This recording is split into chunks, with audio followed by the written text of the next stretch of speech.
Renuka's test drive of the XC60 from earlier on in the year will tell you everything you need to know about it.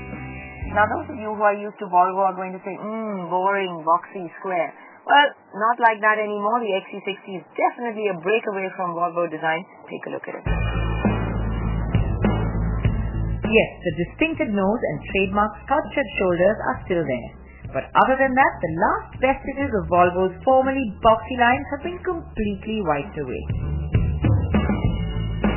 We can see that in the way the front is now dramatically tapered and the body lines are more round than square. What's also interesting is that because of the Ford connection, the XC60 shares a lot of the underpinnings with the Land Rover Freelander. So, though Volvo call it a crossover, you can expect SUV under the body.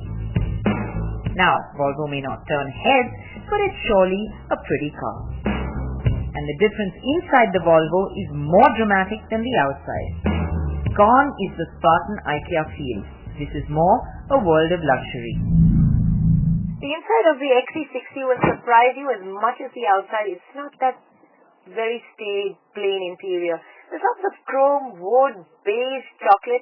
Now, I'm not really a fan of chocolate and beige normally, but this dark, almost black chocolate and beige looks really classy and nice. There's this floating console with a storage space behind it, which is quite unique and nice. There's just lots on offer on the inside of the XC60. Yes, the XC60 does offer up a lot on the inside. The panoramic sunroof gives it an airy, open feeling and makes the inside feel large. The quality of materials is really good and everything has a solid feel to it. Legroom and headroom is generous, whether it's front or rear, and the seats are large and comfortable.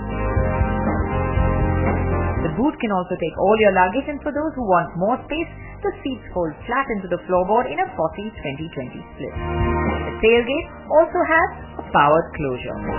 Not only that, take a look at the safety feature list. It's exhaustive.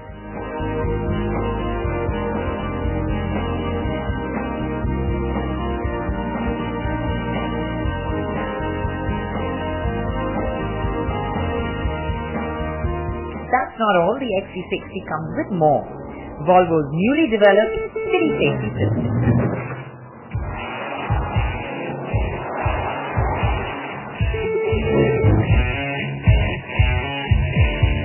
There you have it, an intelligent system that detects the pedestrians, that helps you stop when you're about 25 kilometers an hour. If you're over that, it actually brings you down in your speed and avoids a major collision. And of course, if you do realize, wake up, it overrides everything. Yes, I know you've heard the word safe plenty of times. Safe, reliable and sturdy have been the core values of brand Volvo, but now they want to add excitement to that package. And it's not only in the design, but with the engine offerings as well. I'm driving the T6 version of the XC60. Now this has a 3-liter twin-turbo petrol engine. It gets the speed and it's quick, but it doesn't let you know that it's doing that because it does it in a very mature, refined manner. There's no sudden bursts of energy. When I said quick, I meant it. This car is not light, but it gets to the 100 mark in 7.1 seconds. That is quick. The petrol engine is refined and effortless and is quite a delight to drive. It ambles at low speeds as easily as it cruises at the top end, which means it will be an easy city drive too. The gearbox was responsive as well, and quick overtaking maneuvers are a breeze. Still, if you want a more involving drive, there's always the manual mode.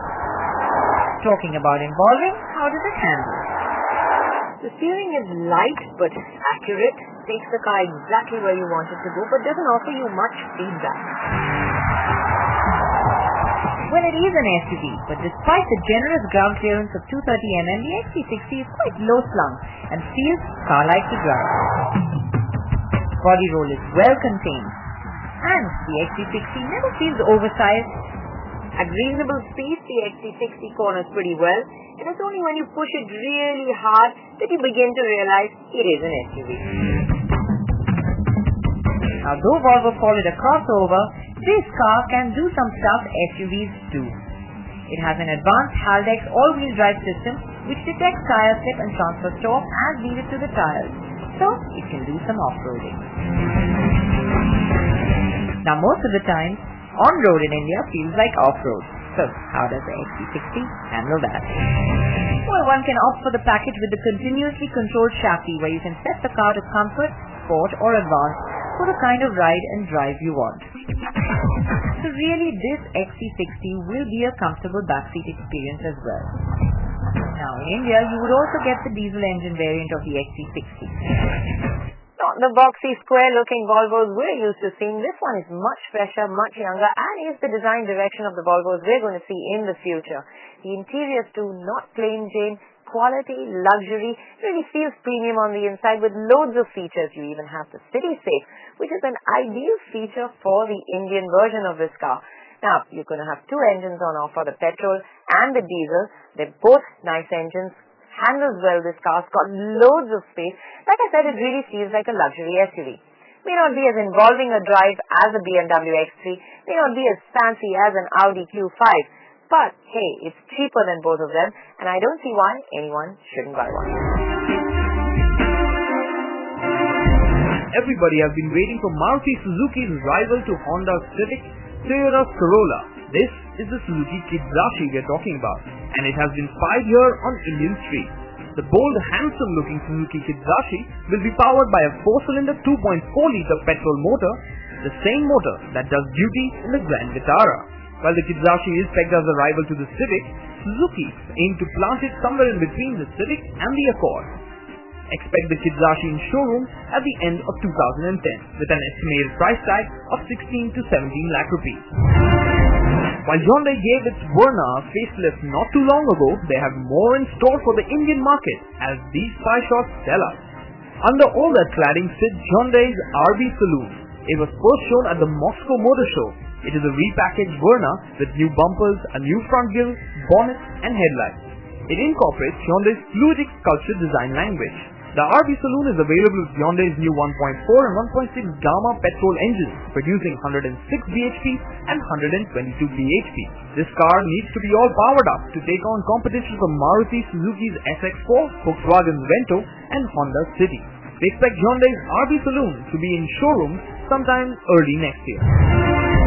Ducati has just unveiled its 2011 model bike lineup. It includes an updated 1198 along with a new 848 Evo.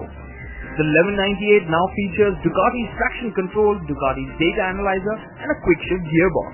What everyone's waiting for is Ducati's Diavel, a bigger monster which will be unveiled later this year.